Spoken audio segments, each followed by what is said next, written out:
Hey YouTube, A.Maze here, back again with another video. Welcome to our channel and thank you for watching. All right, y'all, I'm so happy you're here. Okay, so what are we talking about? We're gonna get general today. I'm doing something a little different. I'm taking my own advice. Sometimes, I would say to a person, if you're ready to do something, don't focus on perfect, just do it. So that's what we're gonna do. I have a book, all right? Psychology and spirituality are closely tied. Some say that psychology is the study of the spirit. Some say that. I believe it, all right? Our emotions and everything, yes, those are indicators from our personal human experience here, but that's all they are, okay? They're indicators. We are here to learn how to separate our light being self from our human experience self, okay? What they would call the ego. We're going to start to treat our emotions differently, okay? We're going to look at our emotions. We're going to use them as measuring sticks, okay? We're not going to get involved in them. All right, guys? Now, I get that if that's not something that you are used to doing on a regular basis, it's okay. Of course, it's uncomfortable. We are all programmed to think the same. So let me just say that. Don't beat yourself up about what you think you can't do, what someone tells you you can't do, or if you think you're not getting it right. No such thing. The minute you start, you're getting it right, okay? So look, you want to manifest things into your life. You want to feel certain that they are coming. You want emotions and feelings that match what you are attaining. I got help for you, okay? Help and encouragement. The first thing I want to say is you are divine beings. There's nothing you can't do. I got to remind you because repetition is key. Now, when it comes to emotions and manifestation, the better you feel, that's an indicator of how closely in touch you are with your inner being, how close you are to being in alignment with source. It's that simple. The more frustration you feel, the more sadness, the lower you feel, the less you are close to your inner being, okay? Now, granted, we all have bad days, but keep in mind, folks, having a bad day shouldn't stop you from being in alignment, okay? When you feel a certain way that you don't like, analyze that emotion. Take a moment. All right. If it takes going into meditation to do this or just sit down and think it through, we can talk about methods of how in another video. But what you need to do is you need to separate yourself from that bad day, from that bad mood. Another thing to remember is moods change as frequently as the weather. How many of you out there have a spouse or something and you said, oh God, I hate this person. And then 20 minutes later, oh, I love you so much. How many has that happened to? It's everything, even a job. One minute you may hate this job, and then you might get a raise and a new boss and you're like, oh, I love being here.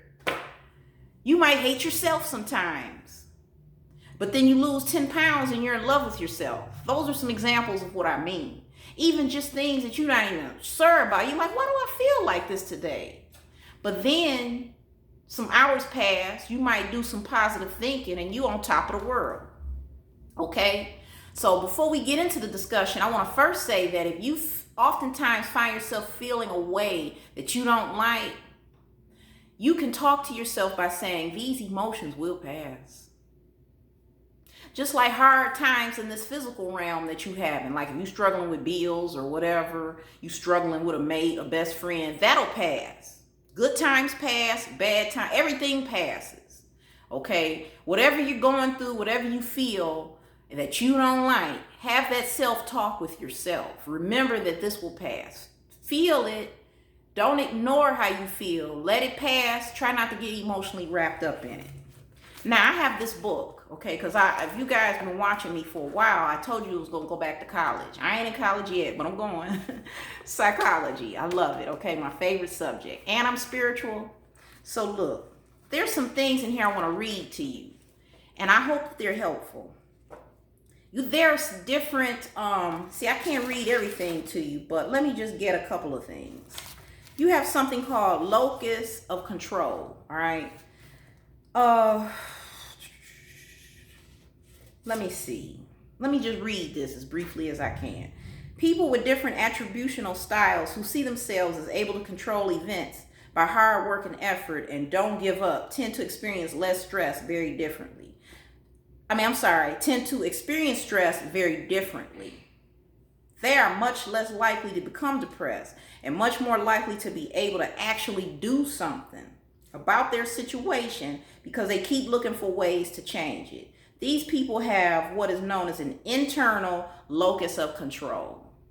Now, why I'm reading that to you because the next thing I want to say is when you don't like the way your life is going, whether it's just out here in this physical realm, you may not have enough money or you don't have good friends, or if you just don't like your emotional state, maybe you got all this physical stuff. You could be one of the richest people, but you don't feel good every day. It's something, there's a void within. Whatever it is, it don't matter. If it's any condition you are going through that you don't like, the very best thing you can do for yourself is to say to yourself, this happened because of me. All right. Now, saying that doesn't mean you blame yourself. You're not putting guilt on yourself. You are having an experience. But one thing you must remember is you are your own point of attraction. All right. Especially once you become aware of it. Don't be mistaken. We all become victims of things. But we can control how we feel about ourselves. We can refuse to be labeled as a victim. If something bad happens to you, and I'm not going to sit here and say, oh, just do it. Yeah, I am going to say that. Just do it. Take responsibility for it. Take spiritual, esoteric responsibility. Okay? What that means is you say to yourself in a quiet place, a loud place, it don't matter. However you communicate with the universe, you say, universe, I am ready to change my situation. I am aware that I am my own point of attraction. I would love to change this situation. Now, granted, you may not know what to physically do. That's why we call upon the universe. See, all the universe requires of you is to recognize that you are your own point of attraction. If you are suffering from depression of any sort, lots of people go to psychiatrists and they get medicine. Keep doing that. Keep seeing your therapist. Keep getting your medicine. Go to your doctor. Okay? On a spiritual level, if you want to maintain your own spiritual fortification by declaring that you are your own attraction, you are blasting into the universe something very important. What you're doing is you are telling the universe, I want answers to this. And guess what? You're going to get them. Let's see. Let me finish reading about locus of control. It says, these people who have an internal locus of control, which is you, after watching this video, you have an internal locus of control. Internal.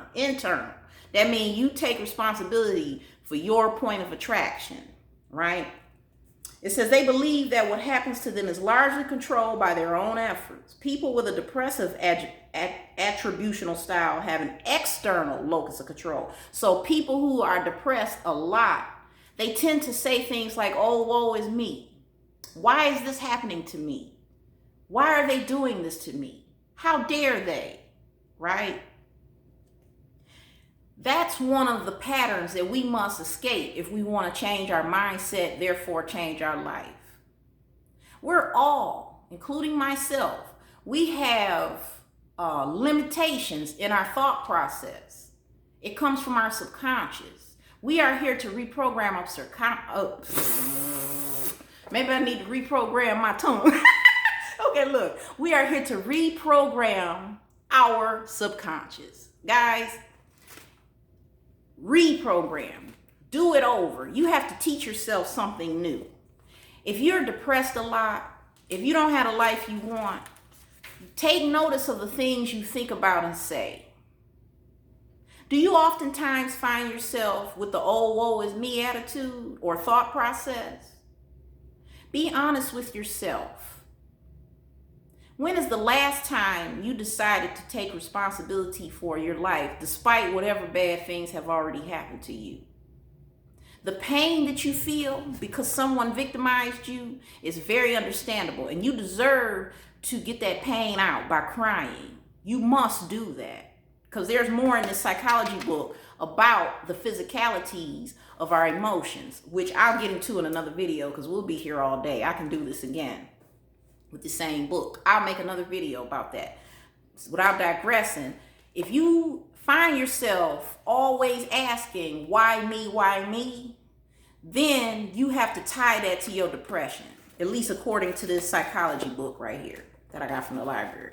Tie it to your depression, because they're saying that people with an external locus of control are the ones who are depressed. People who have an internal locus, they're not saying you're not depressed, but you're less likely to be. Or if you are, it will diminish over time. Because there's great power in declaring yourself as someone powerful. You attract power. Now, of course, just like anything else, learning how to drive a car for the first time, learning how to do anything for the first time, exercising for the first time, eating right for the first time, you won't get results the first 2 days. Give it 2 weeks, though. After 2 weeks of consistent thought process change, you will feel different. Now, when I say thought process change, I'm including just the talk, self-talk, because of course it takes time for it to stick. But the moment you decide to change your talk, you've already done it. You just got to keep it up. Just like when you ask for something, it's already done. You just got to wait for the divine timing. How many times have we heard the present, the past, and future are all simultaneous in the universe? We've heard that a lot. Has to be some truth to it, right? So if that's the case, if that's really true, which it probably is, okay, let's assume that it's true. And if that's true, then you don't have anything to worry about. Because when you make a decision to be a certain way, it's already done for you. Just don't give up. Don't give up and say, well, it ain't happened yet. Relax. It's going to happen. Because you are a vessel for the universe. When you're in alignment with your inner being, you are a vessel for the universal powers. People who are artistic, artistry, athletes, writers, doctors, people who do things great and do it with love and passion and compassion, they are allowing source to flow through them, whether they realize it or not. But you can be intentional with yours. All you simply must do is make the decision. All right?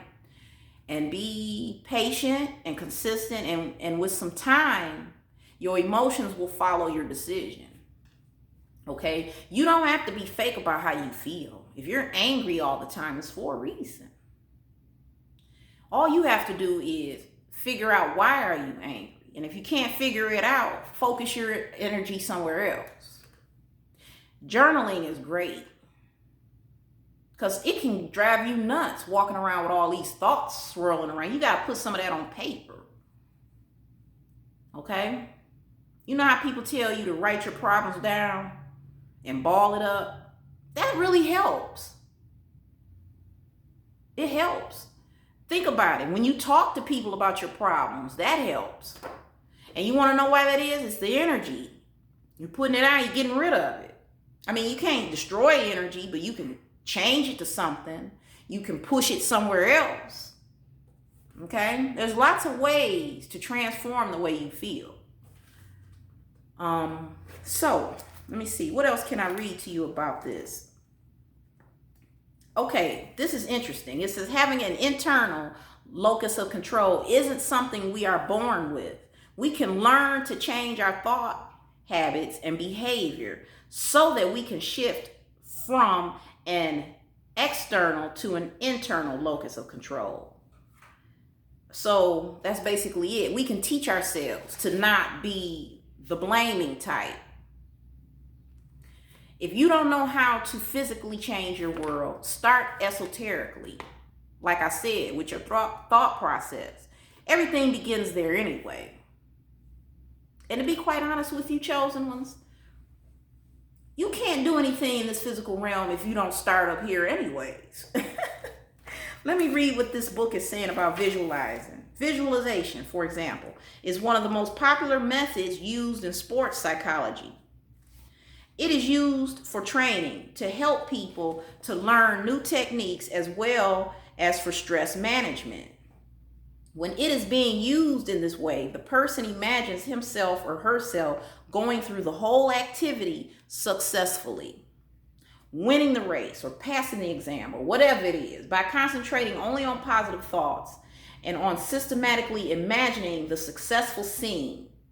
The person leaves no mental room for the doubts and worries, which would add to their level of stress. So see, there won't even be enough room for you to worry about anything because you're too busy focusing on what you want. One more thing before I go. If you've been watching my channel, you know I say this a lot.